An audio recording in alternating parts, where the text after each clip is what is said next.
What Donald Trump is saying in the Time magazine interview that he wants to focus on, because he says, I really can't lower the price of things, surprise to my voters. He says he wants to do something like, let's say, get rid of education. He says, what do you plan to do? This is Time magazine. I mean, I'll give you an example. We want to move the schools back to the states. This is also not going to reduce prices of things. What does moving back to the states mean? Doesn't that mean closing the education department? A virtual closure of Department of Education in Washington. Virtual closure? Well, you're going to need some people, Trump says, to just make sure they're teaching English in the schools. Okay, English and mathematics, let's say, but we want to move education back to the states. If you look at the states, if you look at some of the individual countries, Norway is very strong. He loves Norway. I think Iowa and Indiana, a lot of these states are strong. And he goes on about Norway and stuff like that. Education's already in the states.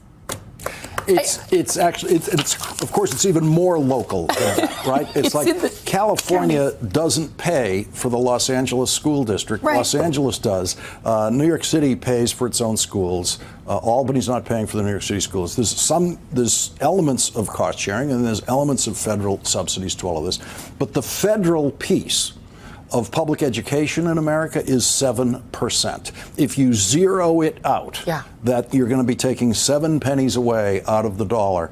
They're not going to zero it out because it's there through an act of Congress, not through an act of the presidency. The Department of Education was not created by a president. It was created by Congress. You cannot eliminate the Department of Education without a vote of Congress, which isn't going to happen. There won't even be a bill introduced to eliminate the Department of Education. None of this is going to happen. Nothing. There won't be a single change in public education in America because of the Trump presidency.